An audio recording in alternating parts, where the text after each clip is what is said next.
ابھی آپ کو براہ راست لیے چلیں گے چیئرمین تحریک انصاف عمران خان خطاب کریں اندر رہی ہے نہ باہر رہی ہے. ان کی خاص طور پہ جو پاکستان کی فائنینشیل مارکیٹس ہیں ان کے اندر کوئی کریڈیبلٹی نہیں رہی.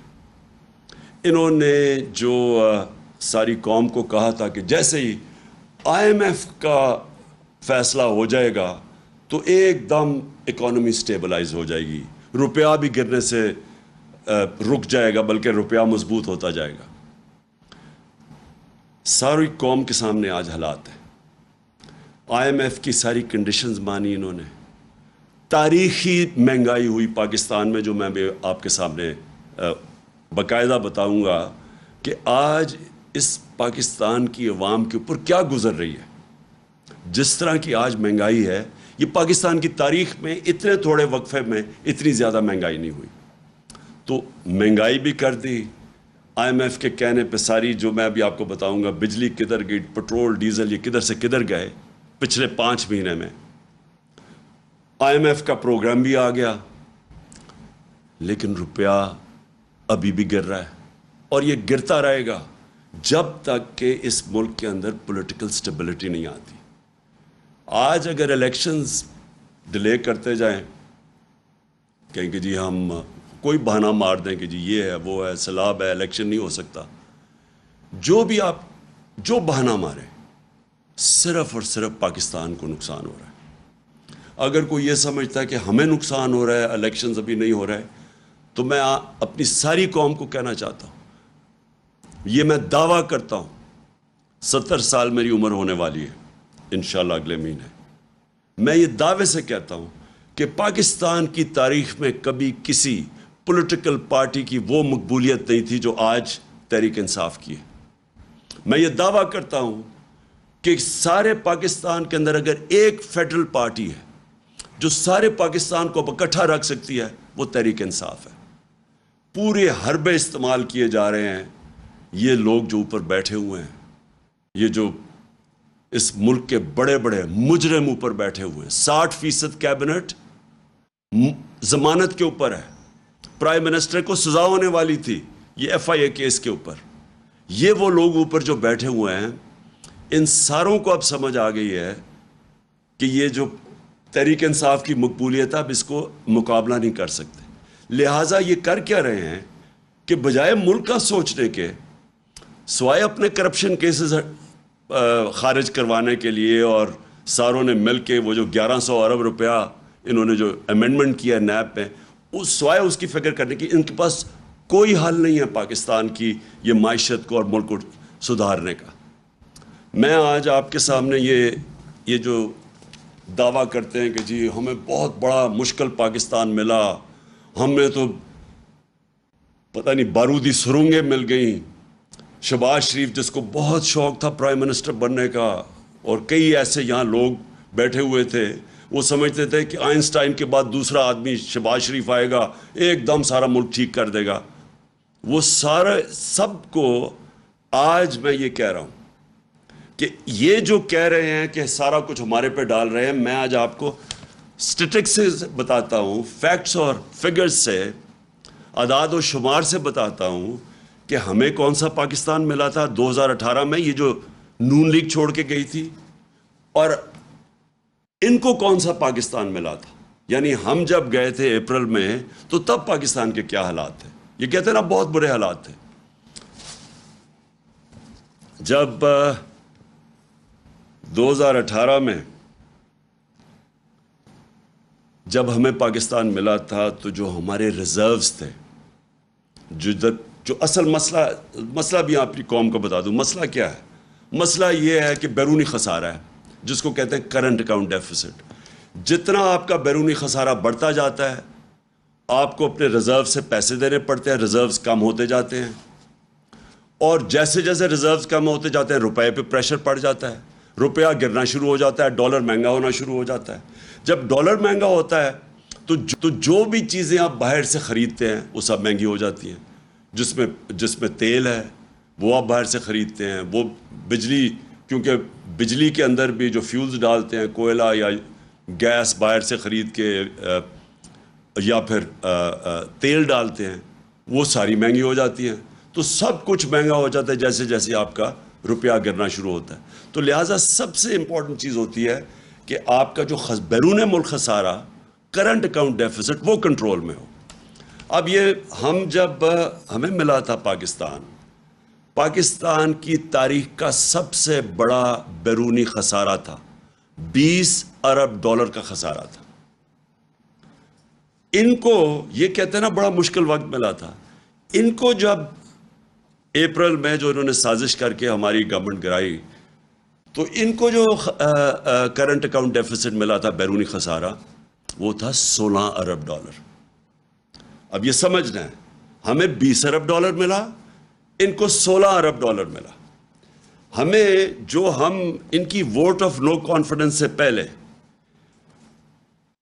ہم نے کتنا ادھر سے جدھر ہمارے ریزروز یہ جو چھوڑ کے گئے تھے 9.8 پہ, جب ووٹ آف نو کانفیڈنس انہوں نے درج کروایا, جس کی وجہ اس کے بعد سیاسی ہماری انسٹیبلٹی ہونی شروع ہو گئی, تو $16.2 ارب کے ہمارے ریزروز تھے. پھر سے یہ جب چھوڑ کے گئے تھے پاکستان 9.8 تھا, جو ہم چھوڑ کے گئے تھے انہوں نے کہا نا بڑا مشکل پاکستان چھوڑ کے گئے. ہمارا ووٹ آف نو کانفیڈنس سے پہلے $16.2 ارب کے ریزروز تھے. آج یہ IMF کا ڈیل بھی سائن کر بیٹھے ہیں اور آج ریزروز ہے 8.8 پہ. اس کے بعد جو اب آپ کا جب بیرونی خسارہ ہوتا ہے تو آپ کیسے وہ کم کرتے ہیں؟ اب کیسے کم کرتے ہیں؟ دو ہماری بڑی چیزیں, ایک ہم ایکسپورٹ کرتے ہیں تو وہ ڈالرز آتے ہیں, اور دوسرا بیرون ملک پاکستانی ہمیں ریمیٹنسز بھیجتے ہیں, وہ جو پیسہ بھیجتے ہیں. یہ جب چھوڑ کے گئے تھے تو یہ یاد رکھیں $20 ارب کا خسارہ, لیکن ریمیٹنسز کتنی تھی اوورسیز؟ $19 ارب کی, اور ان کی ایکسپورٹس کتنی تھی؟ $24 ارب کی. ہم جب چھوڑ کے گئے 20 سے کم خسارہ کیا, $4 ارب کم کیا 16 پہ, لیکن ہماری آمدنی کدھر پہنچ گئی؟ $19 ارب سے ہماری ریمیٹنسز گئی $31 ارب پہ. $12 ارب کی ہم نے مزید اور آمدنی کی, یعنی ہمارے پاس زیادہ پیسے کیے اپنے یہ قرضے واپس کرنے کے لیے. اور دوسرا ہماری ایکسپورٹس یہ 24 ارب پہ چھوڑ کے گئے تھے, $32 ارب پہ ہم ایکسپورٹس لے کے گئے. تو ہم نے ملک میں زیادہ ڈالرز بھی لے کے آئے اور ہمارا خسارہ بھی کم تھا. میں یہ اس لیے کہہ رہا ہوں کہ بار بار پروپیگنڈا کیا جاتا ہے جی بڑا مشکل ہمیں ملک چھوڑ کے گئے. یہ وہ ملک چھوڑ کے گئے تھے, ہمارے لیے ان سے زیادہ مشکلات تھی. ہم نے وہ ملک ہمیں ملا, پہلے تو خسارہ سب سے بڑا, اس کے بعد ہم نے وہ سٹیبلائز کیا, اس کے بعد کرونا آ گیا. 2 سال کووڈ-19 دنیا کا ایک صدی کے اندر ایک دفعہ اتنا بڑا بحران آتا ہے. 2 سال ہم اس بحران سے بھی گزرے. ہمیں یہ اب سیلاب کا ان کا بحران آیا ہوا ہے, یہ جو خاص طور پہ سندھ میں اور خیر سارے قوم کا ہے اس وقت مشکل وقت سے, لیکن ذرا ان کا اب رسپانس دیکھیں اور ہمارا رسپانس دیکھیں. جو ہمارا کووڈ-19 کا بحران آیا تھا, دنیا نے اکنالج کیا کہ پاکستان وہ 3 ٹاپ ملکوں میں تھا جس نے سب سے بہترین اتنا بڑا کرائسس کا مقابلہ کیا. ہم نے کیا کیا انسینٹیوز دیے, ہم نے کیسے اپنے لوگوں کو ان کا روزگار بچایا, ہم نے کیسے کنسٹرکشن انڈسٹری کو انسینٹیوائز کیا, ہم نے کیسے بڑی کمپنیز کو قرضے دیے تاکہ وہ لوگوں کو بے روزگار نہ کرے. سارے برے صغیر جس ملک میں نے سب سے زیادہ روزگار دیا کووڈ-19 کے بعد وہ پاکستان تھا, اور یہ ورلڈ بینک کی رپورٹ ہے. تو پہلے میں صرف یہ آپ کو بتانا چاہتا تھا کہ یہ جو کہتے ہیں نا کہ بڑا مشکل وقت تھا, اگر یہ ہوتے جس طرح کا کرونا کا جو اتنا بڑا بحران آیا تھا, اگر یہ ہوتے, یہ تو سارے کہہ رہے تھے ملک کو لاک ڈاؤن کر دو, اور انہوں نے ابھی تک جو ان کا رسپانس آیا ہے اس کے اوپر, سیلاب کے اوپر, ان کے پاس تو کوئی پلان ہی نہیں ہے ابھی تک. کسی کو کوئی روڈ میپ ہی نہیں نظر آ رہا. صرف ایک ہی روڈ میپ نظر آ رہا ہے کہ پیسے مانگ رہے ہیں دنیا سے کہ جی ہمیں کسی طرح پیسے دے دو. وہ جو سیکرٹری جنرل یونائٹڈ نیشنز کا آیا تھا اس کا وہ کپڑا ہی وہ بازو نہیں چھوڑ رہا تھا شہباز شریف کو کہ پیسے مل جائے. ان کے پاس تو اور کوئی پلان ہی نہیں نظر آ رہا. کیا یہ ملک کو آرگنائز کر رہے ہیں؟ کیسے ڈیل کر رہے ہیں؟ دوسری چیز, جب ہم چھوڑ کے گئے تھے, بلکہ جب ووٹ آف نو کانفیڈنس آیا تھا, تو ایکسچینج ریٹ پاکستان کا جو روپیہ تھا 178 روپے کا ڈالر تھا جب ووٹ آف نو کانفیڈنس انہوں نے کیا. آج ہے 236 روپے کا. کون سا اتنا قیامت آئی تھی کہ 178 روپے سے 236 پہ پہنچ جائے. اس کے بعد میں ذرا قوم کو اب بتا رہا ہوں کہ بجلی کتنی تھی. 16 روپے یونٹ تھی جب ہم چھوڑ کے گئے. 16 روپے یونٹ بجلی تھی. آج انہوں نے وہ بجلی پہنچا دی ہے 36 روپے پہ, اور اس کے اوپر جب ٹیکس لگتے ہیں تو لوگوں کے پاس جو بل آ رہے ہیں وہ دگنے سے بھی زیادہ آ رہے ہیں, اور یہ ہر انسان کو ہٹ کر رہا ہے. یہ عام سفید پوش کو بھی ہٹ کر رہا ہے, یہ انڈسٹری کو بھی ہٹ کر رہا ہے, یہ ٹیوب ویل پہ بھی ہٹ کر رہا ہے. یہ ہر جگہ اس وقت یہ جو بجلی کے انہوں نے بڑھائے ہیں دگنی سے بھی زیادہ کر دی. اس کے علاوہ لوڈ شیڈنگ ہے, یعنی ایک تو بجلی مہنگی ہو گئی, اس کے علاوہ لوڈ شیڈنگ. کدھر گئی بجلی؟ یعنی بجلی غائب تو نہیں ہوگی. مقابلہ کا موازنہ کر لیں ہمارے میں اور ان کے دور میں کہ بجلی کتنی تھی. اب پیٹرول, میں بڑی بڑی چیزوں کی بات کر رہا ہوں جو کہ عام آدمی کو ہٹ کرتی ہے. جب ہماری حکومت تھی, عالمی منڈی میں تیل کتنے کا بک رہا تھا؟ $103 کا. عالمی منڈی میں $103 کا تیل مل رہا تھا, اور ہم کس قیمت پہ پٹرول دے رہے تھے؟ 150 روپے لیٹر. ہم کس قیمت پہ دے رہے تھے ڈیزل؟ 146 روپے لیٹر. آج کتنا ہے؟ آج عالمی منڈی کے اندر تیل $103 سے آ گیا $93 پہ. $10 کم ہو گیا. اور یہ کتنے پہ دے رہے ہیں آپ آج ڈیزل اور پٹرول؟ ڈیزل دے رہے ہیں 146 روپے.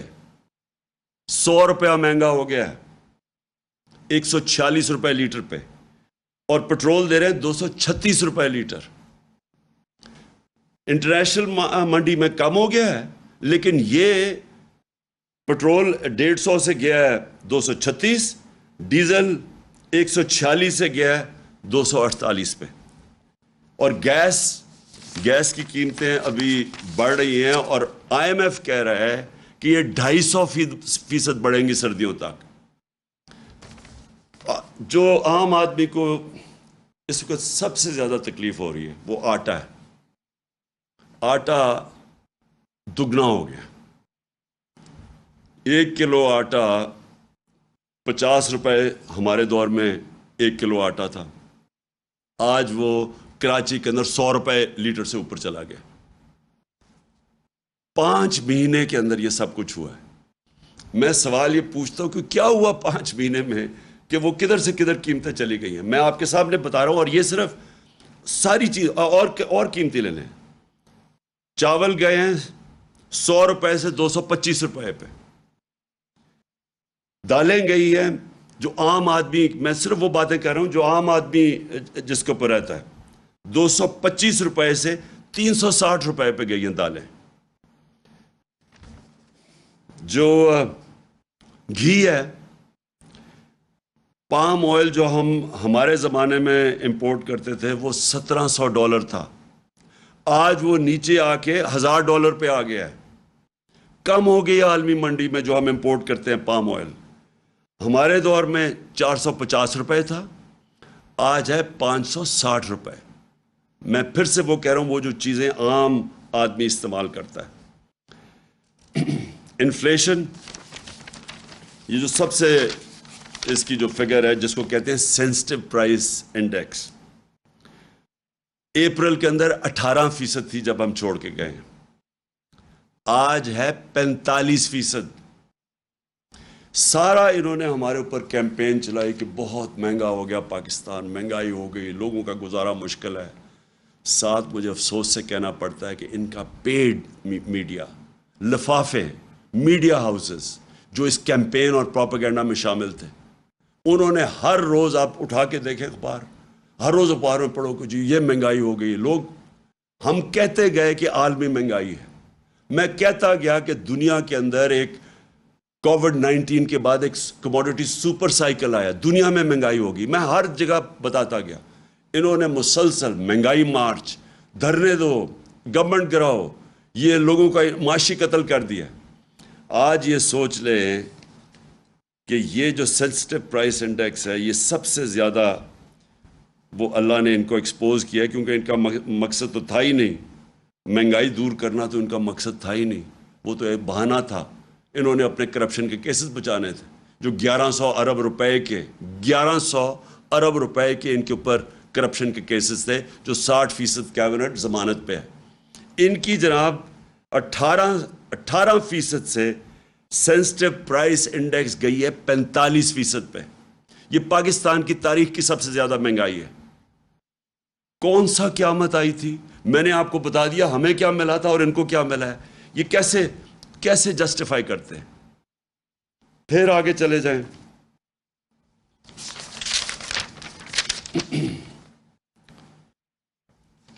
ایک طرف مہنگائی بڑھ رہی ہے، دوسری طرف اکانومی کانٹریکٹ کر رہی ہے. مطلب یہ کہ جو ہمارا 17 سال کے بعد ہم نے اس جگہ سے ملک جو ادھر چھوڑ کے گئے تھے ادھر سے نکال کے ہم نے جو پاکستان کی جو ریٹ تھی، گروتھ ریٹ تھی، جو دولت میں اضافہ تھا جس کو گروتھ ریٹ کہتے ہیں، ہمارے آخری 2 سال میں 5.6% اور چوتھے سال کے اندر 6%.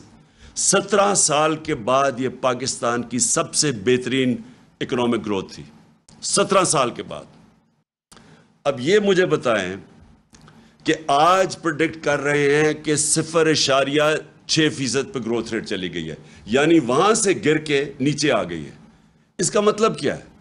گروتھ ریٹ کیوں گرے گی؟ میں اب آپ کو بتاؤں. جو ٹیلی فون کی انڈسٹری اور جو گاڑیوں کی انڈسٹری ہے، اس میں 50% وہ بند ہو گئی ہے، یعنی وہاں بے روزگاری اب پھیل رہی ہے. اس کا جب انڈسٹری بند ہوتی ہے تو اس کا صرف یہی نہیں مطلب کہ بے روزگار ہوں گے، ٹیکس کے اندر کمی ہے. ہمارے دور میں پاکستان کی تاریخ کا، جب ہم چھوڑ کے گئے تھے اپریل میں، پاکستان کی تاریخ کا سب سے زیادہ ٹیکس اکٹھا کیا گیا تھا، جس کی وجہ سے ہم نے سبسڈائز کیا تھا پٹرول اور ڈیزل. ہم نے اپنے لوگوں کو مہنگائی سے بچایا ہوا تھا، اور کیونکہ ہم نے سب سے زیادہ پیسہ اکٹھا کیا تھا آمدنی میں. ان کے اب یہ جو بند ہو رہی ہے، کار کی انڈسٹری آدھی پہ فنکشن کر رہی ہے، 50% بند ہو رہی ہے. ٹیکسٹائل جس کے اوپر پاکستان چلتا ہے، ایکسپورٹس جس میں بڑھتی ہیں، وہ 20% بند ہو رہی ہے. اب اس کا مطلب یہ ہے کہ ہماری ایکسپورٹس اور کم ہو جائیں گی. جب ایکسپورٹس کم ہوں گی، اس کا مطلب ڈالر کم آنے شروع ہوں گے.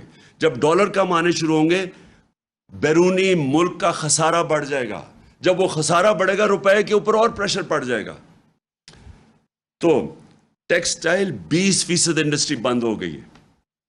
سیمنٹ 34% سیمنٹ سیلز کم ہو گئی ہیں.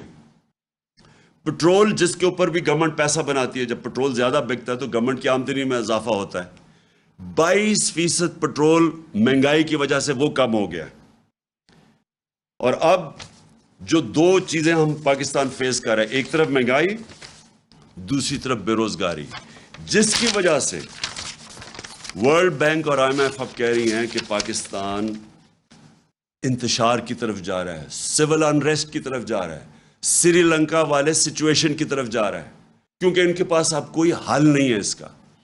تو میں آخر میں اب جس کی وجہ سے میں نے یہ آج آپ کے سامنے پریس کانفرنس کی تھی، میں جو آپ کے سامنے اب چیز رکھنا چاہتا ہوں وہ کیا ہے. ایک میں آپ کو فگر دیتا ہوں. ایک ہوتی ہے انٹرنیشنلی، ایک ملک کی رسک ہوتی ہے، یعنی اگر ہم اس ملک کو قرضہ دیں تو وہ کیا چانس ہے وہ قرضہ واپس کرنے کی. اس ملک کو وہ کیا اس کے پاس اتنی سکت ہے کہ وہ قرضہ واپس کر سکتی ہے. پاکستان کی جو فائنینسنگ ہے، یعنی ہمیں ہر سال، اس سال ہمیں $30 ارب ہمیں فائنینس کرنا ہے. یعنی 30 ارب ڈالر کی ہم نے جو ہمارے اوپر لائبلٹیز ہیں، ہم نے جو قرضے لیے ہوئے ہیں، ان کی قسطیں ہیں، ان کے اوپر جو سود دینا ہے، وہ ہے 30 ارب ڈالر۔ IMF، ورلڈ بینک اور ایشین ڈیولپمنٹ بینک، ان کا جو ملا کے بھی ہمارے پاس پیسہ آئے گا نا، کیونکہ ہم نے IMF ڈیل سائن کر دی ہے، وہ بنے گا 8 ارب ڈالر۔ باقی 22 ارب ڈالر ہمیں دنیا سے فائنانس کروانا ہے۔